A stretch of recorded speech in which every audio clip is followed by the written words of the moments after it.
যদি কোনো ব্যক্তি কোনো বাড়ি বিনা দাওয়াতে খাইতে ঢুকলো, তাহলে ওই লোকটা ঢুকলো চোর হইয়া, ডাকাতি করে বেরোলো। দাওয়াত দেশে আমারে, দাওয়াত দেশে আমার ড্রাইভারের সাথে একজন খাদেম, বাকি যে তিনজন, সেই তিনজনটা আপনি খাওয়াই আনলেন, ওরা চোর হয়ে ঢুকছে, ডাকাতি করে বেরোইছে।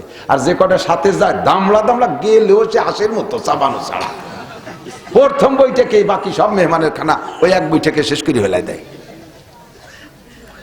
আজকে কালকের বক্তা যার ধরে দামলা দামলা গুলো নিয়ে যাইয়া ক্রেডিট দেখা যায়, আমি আসছি, চলো যা, আমাকে সেখানে আমার এই ক্রেডিট দেখানোর দরকার নেই। যতটুক আপনাদের এই দেশের থেকে বড় বড় খাবার বন্ধ হয়ে গেছে কেন? আগে মুরব্বীরা বলেন জিয়াফত খাইতো না, মা গরু জবাইতে অনেক খাইতো না, তা কি এখন আছে? কেন গেছে? দেশে দাওয়াতে একজন রে জামাল কামাল লালটু বল্টু জুয়েল টুয়েল টুলু লুলু ডলি বলি নিয়ে কাতার ধরে বসাই দিয়েছে। প্রথম বইটাকে ডেক খালি, এরপরে বেটারা মুখ উচেরে ছানা বান্ধে এটি চলে আসে গালাগালি হতে হতে। এই খাওয়াগুলো উঠে গেছে এই সমস্ত ফাও মানুষের কারণে। কতক্ষণ ঠিক না? সাল্লাল্লাহু আলাইহি ওয়াসাল্লাম আসসালামু কাবলাল কালাম, আগে সালাম পরে কালাম, এরকম কয় না? আগে সালাম পড়েন, বলেন পরে। আমাদের নেতারা স্টেজে আসে, ইদানিং তো আল্লাহ বাঁচাইছে, স্টেজে খালি হচ্ছে নেতা জ্ঞাতের থেকে। আল্লাহ যেন আর কিয়ামতের আগে নেতারা স্টেজে না আসে। কি যে ডিস্টার্ব করে তা তোর কোয়ার কায়দা নাই। আইসে চেয়ার হইতে বলছে, হুজুর এটা বলবেন না, ওটা বলবেন না, সেটা বলবেন না, উনি যে কটা সেই দেয় সেই কটা বলো। আমি দু একজন আপনি যদি শিয়ে দেবেন তা আপনি কেন, আমি চলে যাই। কি যে কুয়ারার দিন চলে গেছে, আল্লাহ বাঁচাইছে। আর যেন কখনো তাদের নেতারা স্টেজ আসবে না, স্টেজ হবে উলামায়ে কিরামের। কথা বলেন, ওয়াজের মাঠে এসে কোনো রাজনীতি ওয়াজ করতে দেব না। আপনি এরকম লোক গুছান দেখেন, আপনার ডাকে কজন বিরিয়ানি খালি হতো, কজন বসায় রাখতে পারবেন না। আল্লাহর রহমতে আমরা খালি মুহি সারা রাত বসায় রাখতে পারি। আর আমাকে গুছাইনি মানুষ, উনি রাজনীতি করবে, ওইসব হবে না। আম্মা বাদ, সব বাদ, ঠিক না? আইসে সালাম দেয় কোন সময়? মাননীয় সভাপতি, মাননীয় সেক্রেটারি, মাননীয় মোহতামেম, মাননীয় আপনারা, মাননীয় বুজিরা, মাননীয় আপারা, সব মাননীয় আসসালামু আলাইকুম। এই সালামের উত্তর দেওয়া না দিলে কোনো গুনাহ নাই। এটা আপনি অজেব তরে করছেন। আগে গতি খানিক কইয়ে তারপরে বক্তারাও দেয় যে এরকম করে, তারপরে উত্তর একটু কম দিলি, কি ব্যাপার আমি কি কবরস্থানে সালাম দিলাম, তোমার এই ভঙ্গি তুই কইছে কিনা? পুরো মজলিসের থেকে একজন উত্তর দিলি মজলিসের হক আদায় হয়ে যায়, সবার মুখ দিয়ে বলা লাগে না। আবার জাগ ধরে উত্তর চান কে? এই যে আরেক বেদাত চালু করছে। কেউ বলতে আসলে বলবেন যে হুজুর আমরা তো শুনছি উলামায়ে কিরামের কাছ থেকে, এভাবে আপনি সালামের উত্তর কালেকশন করেন কে? এটা সুন্নাত না। সালামটা হবে আগে সালাম বলবেন, ফোন ধরেও বলবেন আগে সালাম। দেখতে কান ফোন করাও শিয়েই কতটা শিয়েলাম, একটা আমল করে না। ফোন করি, আমারে ফোন করে, হুজুর আপনি আসছেন? হুজুর জি, 6 তারিখে একটা দাওয়াত আমাকে এনে চলে আসেন। উনি কিডা, কোন গ্রাম, কোন মাস? প্রত্যেক মাসেই তো 6 তারিখ আছে। কোন বছর? 6 তারিখে একটা দাওয়াত আমাকে এনে মাহফিল হবে, আপনি চলে আসেন। আমি আচ্ছা ঠিক আছে, দাওয়াত দিয়ে ফেলাইছে আমারে। সিস্টেম না, ফোন করার নিয়ম আসসালামু আলাইকুম রহমতুল্লাহ। ওয়ালাইকুম আসসালাম। হুজুর আমি কি হযরত মাওলানা শফিক সাহেব হুজুরের সাথে কথা বলছি? পরিচয়টা সম্পর্কে, আমার নাম নাসির আহমদ, আমার বাড়ি অমুক জায়গা। হুজুর আমি এই করি, আমি স্টুডেন্ট। আপনার পরিচয়টা বললে আপনি কোন ওজনের মানুষ সেই ওজনে আপনার সাথে কথা বলবো। আপনি একজন ডিআইজি, আপনি পরিচয় না দিয়ে কথা বলতেছেন, আপনার সুরই আমি টের পাচ্ছি না ডিআইজি না কি। আপনি আপনারে গোবের সময় ডিস্টার্ব করেন। আপনি তো ওই সময় উৎপাইতে রয়েছেন, এই হুজুর কোনো সময় আমার রেঞ্জের মধ্যে আসলে ধরে অ্যারেস্ট করবো। আমার সাথে এরকম কথা বলেন, আপনার সাথে কেমন কথা বলে বলেন, পরিচয় দেন। আপনি ডাকাত না, আপনি ডাক্তার না, আপনি ইঞ্জিনিয়ার না, আপনি বিজ্ঞানী না, প্রফেসর না, প্রিন্সিপাল না, আপনি চোর, পরিচয় দিয়ে নেবেন আগে। বাপেও যদি ছেলের কাছে ফোন দেন, ছেলেদের কাছে ফোন দেন, বাপে ছেলের কাছে পরিচয় দেবেন, আমি তোমার আব্বু বলছি। ছেলেরাও যদি বাপের কাছে ফোন দাও, প্রত্যেকবার ডেলি 10 বার ফোন দিলে প্রত্যেকবার ফোনের ভিতরে পরিচয় দিতে হবে। আব্বু আমি আপনার বড় ছেলে আব্দুর রহমান বলছি, আব্বু আমি আপনার মেজো ছেলে আব্দুল্লাহ বলছি। মিল থাকে অনেক সময়, বাপে তা বুড়ো মানুষ টের পায় না। দেখা গেল যে 2 বার মধ্যে দ্বন্দ্ব আছে, 1 বার 2 বার কথাই তো বাপের কাছে কয়, বাপ তো স্পিকার, বাপের কাছে কইছে, বাপ ওই কথা বড় জনের মনে হয় রে, মাইজে জনের যত গুঁড়ো দরবার সব রোগ আছে, এই সবগুলো ও কয় তালি মাইজে জন এই আমার নামে আটাচ্ছে। বাপ তো মনে হচ্ছে যার কথা তার কাছেই করছে। কথা কি বুঝিয়েছে? কথা বলার সিস্টেম। বোর কাছেও যদি ফোন করো তাও পরিচয় দিবা, আমি তোমার স্বামী বলছি, আমি অমকের ছেলে মেয়ের একটা বাপের নাম দিয়ে আমি অমকের বাপ বলছি, তাহলে কথা বলতে সুবিধা হবে। পরিষ্কার আসসালামু আলাইকুম রহমতুল্লাহ, কি সুন্দর পদ্ধতি। আল্লাহর পক্ষ থেকে শান্তি আর রহমত আর বরকত তোমার উপরে নাজিল হোক। সালাম কটুক দেবেন তাও আল্লাহ শিখে দিয়েছে, ওয়াইজা হুইয়িতুম বিতাহিয়াতিন ফাহাইয়ু বিআহসানা আও রুদ্দুহা। যদি তোমার কেউ সালাম দেয় তাহলে যতটুক সালাম দেছে তার চেয়ে একটু ভালো করে দাও। কেমন ভালো করে? আপনাকে আমি বলছি আসসালামু আলাইকুম, আপনি উত্তরে একটু ভালো করে দেবেন ওয়া আলাইকুমুস সালাম ওয়া রাহমাতুল্লাহ। আমি যদি বলি আসসালামু আলাইকুম ওয়া রাহমাতুল্লাহ, আমি এটা বাড়াই দিছি, আপনি আরেকটু ভালো করে দেন ওয়া আলাইকুমুস সালাম ওয়া রাহমাতুল্লাহি ওয়া বারাকাতুহু।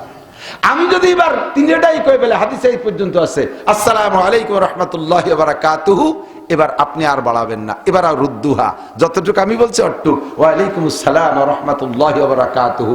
আবার অনেকে খানিক কিরামতি দেখায় ওয়া আলাইকুমুস সালাম ওয়া রাহমাতুল্লাহি ওয়া বারাকাতুহু ওয়া মাগফিরাতুহু ওয়া কুদরাতুহু ওয়া জান্নাতুহু ওয়া জাহান্নামুহু ওয়া দাখিলুহু ওয়া খারিজুহু। এই গুটি খালি কথি থাকে, অত পণ্ডিতগিরি দেন যাবেন, এই জায়গা রুদ্দুহা সমান সমান শেষ। বুঝে আসছে কথা? সবচেয়ে বেশি সালাম পাবে কে? এত বড় একটা সুন্দর দোয়া সবচেয়ে বেশি কাকে করবেন? যে আপনার সবচেয়ে বেশি আপন তাকে। আপনার সবচেয়ে বেশি আপন মা, মারে ঘুরিয়ে ঘুরে সালাম দেবেন, মারে ঘুরিয়ে ঘুরে সালাম দেবেন। তারপরে আপন আপনার আব্বা, তারে ঘুরিয়ে ঘুরে সালাম দেবেন। এই দোয়াগুলো উন্ডা পা। আব্বা মারে সালাম দিতে লজ্জায় নাক কেটে যায়, রাস্তার বিটাকে ফকা ফক সালাম দেয়। দুনিয়ার রাস্তার বিটাকে সালাম দিয়ে দোয়া দিয়ে ঢেউ দিচ্ছে, বাপে দাঁড়িয়ে ওরে মারে বলে সালাম দেয়। তা কি তোরে লাথি দেয় নাকি? সাড়ে শয়তান, মারে বলে সালাম দেয়। বউ তারপরে আপন, তারে সালাম দেবেন। বউ রে কি রে সালাম দেয় কদি দেই? ছেলে মেয়েরে বলে সালাম দিতে হবে। একে দোয়া দিবা না, তার দুবার দোয়া দিবা কি হইতো বিটাকে? হ্যাঁ, রাস্তাঘাটের ফতেঘাটের বিটাকে ঢেউ দিচ্ছ সালাম দিয়ে দোয়া দিয়ে। এই দোয়াগুলো আপনদের মধ্যে আগে চালু করতে হবে। রাজি আছেন ইনশাল্লাহ? বাড়ি ঢুকে, এখন বাড়ি যাবেন না, রাত্রে বাড়ি যাবেন, দরজার কাছে যে সালাম দেবেন আসসালামু আলাইকুম রহমতুল্লাহ। বাড়ি কেউ থাকলেও ভালো, না থাকলেও ভালো, ফেরেশতারা আপনার সালামের উত্তর দেবে। আর ফেরেশতারা আপনার এই উত্তর দিয়ে মানে আসমান থেকে তারা দোয়া চেয়ে দিল আপনার জন্য। পারা যাবে না? বাড়ি ঢুকবেন বিসমিল্লাহি ওয়ালাদনা বিসমিল্লাহি খরাজনা ওয়া আলাল্লাহি রাব্বিনা তাওয়াক্কালনা, দোয়াগুলো শিখে নেবেন, আল্লাহর রহমতে বরকত আসবে আপনার বাড়ির ভিতরে। আল্লাহ, এটা নবীর আদব। যুবক, এরপরে মুসাফা, এদিক তাকান, মুসাফা খুব ভদ্রতার সাথে। মুসাফা আমরা বক্তারা অনেক সময় মুসাফার থেকে কৃপণতা করি। স্টেজের থেকে নামার পরে বা আসলে মানুষের বক্তাদের সাথে বড় মনে করে একটু মুসাফায় এই কথা শুনবে, মুসাফা করার জন্য একটু আসে, আগায় আসে, একটু মুসাফা করতে বলে কি যে খুশি হয়। বক্তা এক রাত্রে ভগটে মজুদুল্লাহ বলে ৩-৪ জনের গেরের মধ্যে দিয়ে চলে যায়, ফুস করে মুসাফা করবে না। মুসাফার ভিতরে সুন্নাত, তুমি 100 শহীদের সওয়াব পাবা। এই সওয়াবের থেকে তুমি বঞ্চিত হচ্ছ। সদস্য হুজুর রহমতুল্লাহ আলাইহির একটা ওয়াকিয়া আলী হোসেন শাহ হুজুর কাছ থেকে শুনছি। আলী হোসেন শাহ হুজুর তখন লালবাগ মাদ্রাসায় পড়ে, তো নোয়াখালী গেছে সদস্য হুজুর রহমতুল্লাহের সাথে মাহফিলে। তো হুজুর সে সময় খুব বুড়ো বয়স হয়ে গেছে, দুর্বল হয়ে গেছে। এই সময় মাহফিলে আলী হোসেন সাহেবের দেশে যে তুই অস্কর, তো হুজুর কয় আমি তো হাফেজ, এক্সপার্ট মানুষ, যুবক মানুষ, ঝাঁকা রাখা বয়ান করছি 2 ঘন্টা, মানুষ মুগ্ধ হয়ে গেছে। আমারও যেই সবার পেট ভরে গেছে। তারপরে সদস্য সাহেবের সাথে সাক্ষাৎ, এই অপেক্ষায় বসে রয়েছে। সদস্য সাহেব এসে 2-4 কথাকে মোনাজাত করে দিয়েছে, লোক দলে দলে আসতেছে একটু মুসাফা করতে। আলী হাসান সাহেবকে আমি সামনের পর দাঁড়াইছি, ভাবে বুড়ো মানুষ এত মুসাফা করলে মরি যাবে না। সদস্য সাহেব আমার দেশে ধমক, এই তুই মরবি না আমি মরবো? বললি তো আমি মরবো, তুই মুসাফাতে আনুর কিরা? আল্লাহ নবীর সুন্নাত মুসাফা। এর ভিতরে এমন কোন মানুষ থাকতে পারে যার সাথে মুসাফা করলে কিয়ামতের ময়দানে আমি মুসাফার ওসিলায় নাজাত পেয়ে যাব। আমি শামসুল হকের আমল দিয়ে ভেস্তে যেতে পারবো না, এর মধ্যে একটা মহাব্বতের মানুষ আমার সাথে মুসাফা করছে, ওই লোকটা ভেস্তি হয়ে গেছে, কিয়ামতের ময়দানে সে আমারে সুপারিশ করতে পারে, আমিও তারে বলতে পারবো ভাই আপনার সাথে মুসাফা করেছিলাম, তা আমার এই ভেস্তে যা তুই ঠেয়ানুর কিনা। বুঝেন কথা? আমি আসলে সেই থেকে সাধ্য অনুযায়ী চেষ্টা করি মুসাফা করার জন্য, সাধ্য অনুযায়ী চেষ্টা করি। ছোটরা অনেক সময় হাত বাড়াইয়ে বড়দের ধাক্কায় পারে না, বড়দের সরাই দিয়ে আমি সেই ছোট কয়েকজন নিয়ে আয় তোরা এবার তোরা আয়, ওরা একটু মুসাফা করে বাড়ি মার কাছে গল্প করে হুজুরের সাথে মুসাফা করছে, কি যে খুশি সে হয়, লাখ টাকা পাওয়ার সে খুশি হয়, ঠিক না? এই জন্য ওলামায়ে কেরাম কখনো মুসাফা থেকে কৃপণতা করবে না, সাধ্য অনুযায়ী মুসাফা করবেন।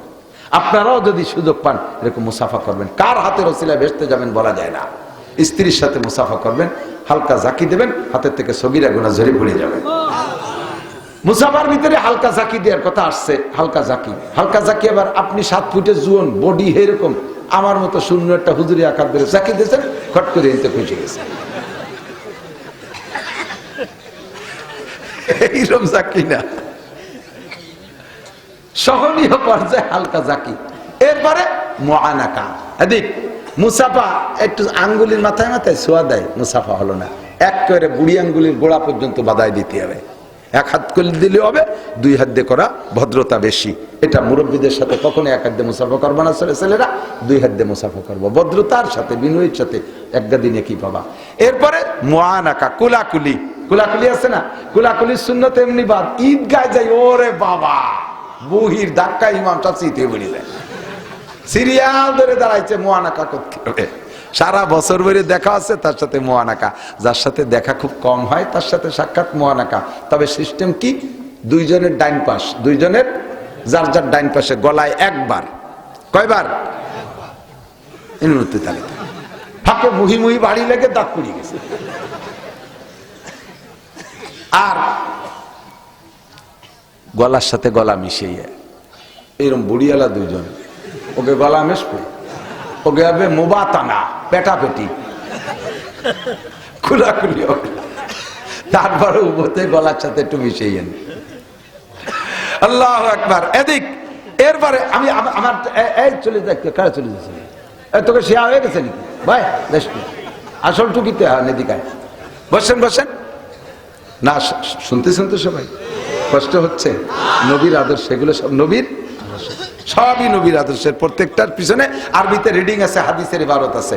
এদিক আসল যেটুকু বলবো সেটুকু।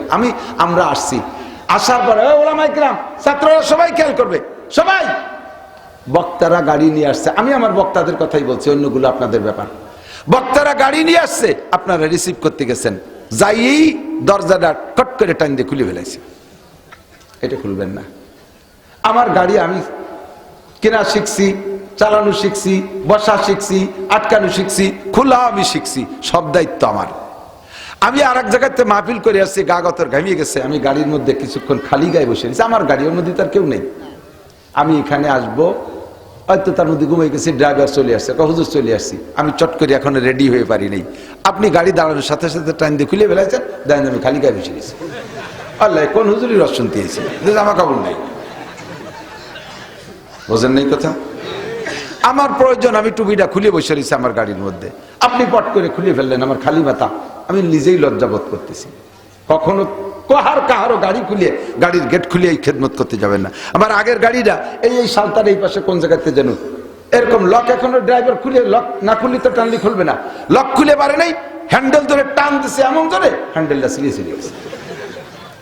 8,000 টাকা লাগছে সেই হ্যান্ডেলে, আর অজে যাদের ছিল তার যে তেল পানি দিয়ে আমার সেই হ্যান্ডেলের টা হয় না। হাসি উড়ে দিয়ে না, কথা শিখবেন, আদর্শ শেখেন। এবার ভিতরে গেছি, বসছি, আইসে মোহাব্বতের ঠেলাই আমার গাছ সাথে মিশে বসে, মুহির সাথে মুখ মিশে দিয়ে কথা খায়। আমার মুখে একটা গন্ধ আছে, এই গন্ধটা আমার নিজেরটা আমার কাছে খারাপ লাগে না, কিন্তু আমার মুখের গন্ধ আপনার খারাপ লাগে। মোহাব্বতের ঠেলাই প্রত্যেকটা কথা কওয়ার সময় মুহির সাথে মুখ মিশে পায়, বক বক করে গন্ধ বেরিয়েছে, দাঁত মাজে না, কতকাল আল্লাহ জানে, কুইয়ে বসা গন্ধ। আমার তো দম ভরে, আমি ছড়ি আর ও এসে আমার জায়গায় বসে, ওর মুহির গন্ধ ছড়ি, ও তা টের পায় না। এটা আদবের খেলা, এটা আদবের খেলা। জড়ায় ধরিয়ে কাইদু একজন কইছে, মাঝে মাঝে কই, 2টা টেপে আছে। কালকে একজন কাছে, সারা জীবনে আপনার সাথে 2বার দেখা হয়েছে, আজকেই প্রথম। সারা জীবনে আপনার সাথে 2বার দেখা হয়েছে, তার আজই প্রথম। তাহলে 2বারের আর একবার কবে? খুশির ঠেলাই কই ফেলাইছে। জড়াই ধরে কুলাকুলি হতে, যে গাল বড় পান আইসি দিচ্ছে না, কান্দি দিচ্ছে, জানিয়ে ফক করে স্পের ওই আমার সাদা জামা পিছন দিয়ে লাল হয়ে গেছে। আদবের খেলাম, এটা কি আদবের খেলাম? খেয়াল করতেছেন? সব আদাবুল মুআশারাত। আমি যা বলতেছি, থানবী রহমাতুল্লাহ ছোট্ট একটা উর্দু রিসালা আছে, আদাবুল মুআশারাত, বাংলা হয়ে গেছে। ওইটা যদি পান কিনে পড়েন, দেখেন এগুলো আছে না নাই, সব এর মধ্যে আছে। এরপরে আমরা ভিতরে বসছি, মুসাফা করে করে আইসিয়া, আলেম পাবলিক আইসিয়ে গাতি মেরে বসে থাকে। আমার খিদেতে পেট তৈ তৈ করতেছে, আমি ফোনে কইছি 2 রুটি খাবো অথবা 2 খান সিটাই ভিটে বানাইব। তারা তা বানাইছে আমি আর আমার ড্রাইভারের জন্য। এখন 20-20 জন আমার ভাইতে বসে রয়েছে, এরাও ওঠে না আর ওই 2 খান ফিটিও দিতে পারতেছে না। বিস্কুট টিস্কুট দিয়েছেন, ওরা বসে যে খেয়ে সরি যাক, তাও উঠেই না। লাস্ট পর্যন্ত আমি বসে রয়েছি, আমার তা দিল না, খালি পেটে স্টেজে আইছি, খাতি পারলাম না। এই কাম করবেন না। যখন আপনার খাওয়া শেষ, কোরআন শরীফের হুকুম, ওয়াইজা তাইমতুম ফান্তাশিরু, ওয়াইজা তাইমতুম ফান্তাশিরু। খাওয়া হয়ে গেছে, জায়গা খালি করো, ওঠো। তোমার বিস্কুট খাতে দিতে, তুমি পরে ভিটে খাওয়ার জন্য বসে রয়েছে, ওঠো। আমল করা যাবে তো? যেখানে যান এই কথাগুলোর দিক খুব খেয়াল রাখবেন, একটু ভুল করবেন না। আর দাওয়াত যদি হয় আমার দাওয়াত, আপনারা দাওয়াত দেশের, আমাকে মনে মনে একটা নিয়ত আছে, হুজুরের ড্রাইভার সাথে একজন খাদেম থাকতে পারে, সর্বোচ্চ একজন। আমি একজন মানুষের জন্য কয়জন খাদেমের দরকার? একজন। আমি কোনো জায়গায় ওয়াজে গেলে আমি তো একেবারে একা আসছি। আগে একটা ছেলে আসতো, কখনো কখনো একজন আনতাম, এখন তাও আনি না। আমার দাওয়াত যতটুক সেটুক হলো আমি আর আমার ড্রাইভার সাথে সর্বোচ্চ একজন খাদেম। আমি 4-5 জন তাগড়া তাগড়া নিয়ে যে উঠছি, গাড়ির ভিতরে কয়জন, ছাদে কয়জন, তলে কয়জন বাইন্ধে নিয়ে দিছি, ছাড়িয়ে যা খাইয়ে গে। এই গুটি খানিক দিয়ে বাড়ি এলা যা পাকাইছিল, কয় যে না ওই হুজুরটা বডি নিতে খাওয়াই দাও। এই কাম করবেন না বক্তারা কেউ, এই কাম করবেন না কেউ। কত গ্রাফিটির দরকার? 5-7 জন পাইক পিয়াদা নিয়ে যে ওঠেন। হাদিসে আসছে, আল্লাহ নবী বলেন, মান দাখালা আলা তামিন বিগাইরি দাওয়াতিন দাখালা সারিকান ওয়া খারাজা মুগীরা। যদি কোনো ব্যক্তি কোনো বাড়ি বিনা দাওয়াতে খাইতে ঢুকলো, তাহলে ওই লোকটা ঢুকলো চোর হইয়া, ডাকাতি করে বেরোলো। দাওয়াত দেশে আমারে, দাওয়াত দেশে আমার ড্রাইভারের সাথে একজন খাদেম, বাকি যে 3 জন, সেই 3 জনটা আপনি খাওয়াই আনলেন, ওরা চোর হয়ে ঢুকছে, ডাকাতি করে বার হয়েছে। আর যে কটা সাথে যায়, দামলা দামলা গেলেও সে হাসির মতো চাবানো ছাড়া। প্রথম বইটাকে, বাকি সব মেহমানের খানা ওই এক বইটাকে শেষ করে ফেলাই দেয়। আজকে কালকের বক্তা যার ধরে দামলা দামলা গুলো নিয়ে যাইয়া ক্রেডিট দেখায় যে আমি আসছি, চলো যা আমাকে সেখানে। আমার এই ক্রেডিট দেখানোর দরকার নেই। যতটুক আপনাদের এই দেশের থেকে বড় বড় খাবার বন্ধ হয়ে গেছে কেন? আগে মুরব্বীরা বলেন জিয়াফত খাইতো না, গরু জবাইতে অনেক খাইতো না, তা কি এখন আছে? কেন গেছে? দেশে দাওয়াত একজন রে, জামাল কামাল লালটু বল্টু জুয়েল টুয়েল টুলু লুলু ডলি বলি নিয়ে কাতার ধরে বসাই দিয়েছে। প্রথম বইটাকে ডেক খালি, এরপরে বেটারা মুখ উচেরে ছানা বান্ধে এটি চলে আসে গালাগালি হতে হতে। এই খাওয়াগুলো উঠে গেছে এই সমস্ত ফাও মানুষের কারণে। কতক্ষণ ঠিক না? এগুলো আদবের খেলাফ, কখনো করবে না। কোনো বক্তা যদি আপনার 4-5 জনের ভিতরে ডাকে, তাও আপনি যাবেন না। হুজুর কয়জন আছে? কয় যে 3 জন হয়েছে আর তুই চল। না তাহলে যাবো না, যাইন না। দেখলে কর্তৃপক্ষ কষ্ট পায়, সামনের পর বলতে পারে না, কিন্তু ভিতরে কষ্ট থেকে যায়। অনেক সময় আপনার জন্য যে খাবার রেডি হয়েছে ওটা খাওয়ায়ও না আপনারে, এটা আদবের খেলা। লম্বা কিসসা ছিল, হুসাইন মাদানির এক গল্প আছে, তার বলবো না। তো দোস্ত, নবী আলা আদব, এই সবগুলো দিকে খেয়াল রাখতে হবে। সালামের আদব, মুসাফার আদব, মুআনাকার আদব, বসার আদব, খাওয়ার আদব, উঠার আদব, শোয়ার আদব, সব কিছু শিক্ষা দিয়েছে আমার নবী। কথা বলার আদব, ঠিক কি ঠিক না? লাকাদ কানা লাকুম ফি রাসূলিল্লাহি উসওয়াতুন হাসানাহ। এক রাত্রে সব শিখাইতে পারবো না, এক রাত্রে সব শিখাইতে পারবো না। 30 পারা কোরআন শরীফ তাফসীর করা লাগবে, সংক্ষিপ্ত দাওয়াত দেই। এইগুলো সব শেখার জন্য আল্লাহ তাআলা আমাদের জন্য ব্রাহ্মমান একটা মাদ্রাসা বানাই দিয়েছে, ব্রাহ্মমান একটা মোবাইল মাদ্রাসা। এই মাদ্রাসার নাম হলো দাওয়াত ও তাবলীগের মাদ্রাসা। কথা কয় না? কি মাদ্রাসা? তাবলীগের মাদ্রাসা। তাবলীগের আজকে আমি সকালবেলা বয়ান করছি ভবানীপুর মাদ্রাসায়, ওখানে দিনব্যাপী মাহফিল হয়েছে। মাগরিবের পরে অলিপুরি বয়ান শেষ হয়ে গেছে ঈশার আগে, সারা দিনব্যাপী মাহফিল হয়েছে, বিশাল লোক। আমি বয়ান করছি 11টা থেকে 12টা। তারপরে আমার ইউনিয়নের ভিতরে তবলিগের জোর ছিল, সেখানে আমি তশকিল করে আসছি ইস্তেমার জন্য। 31শে জানুয়ারি, 1-2 ফেব্রুয়ারি, বলেন 31শে জানুয়ারি, 1-2 ফেব্রুয়ারি। আগে কয় মাহফিলে দাওয়াত দিছি 10, 11, 12, পরবর্তীতে এই ডেটটা চেঞ্জ হয়েছে। সেদিনকে আমার কাছে আমার খবর আসছে যে তবলিগের মার্কাজের মুরব্বীরাও জানে যে এই আমি ইস্তেমার মাঠের ইস্তেমার বা তবলিগের তশকিল বা দাওয়াত আমি দিয়ে থাকি। এই জন্য আবার আমারে জানাইছে, ওই খবর ওনাদের কানে গেছে যে মাওলানা নাসির সাহেব 10, 11, 12 দাওয়াত দিয়ে বেড়াচ্ছে। আবার এসে হুজুর না, ডেট চেঞ্জ হয়ে গেছে, 31শে জানুয়ারি, 1-2 ফেব্রুয়ারি।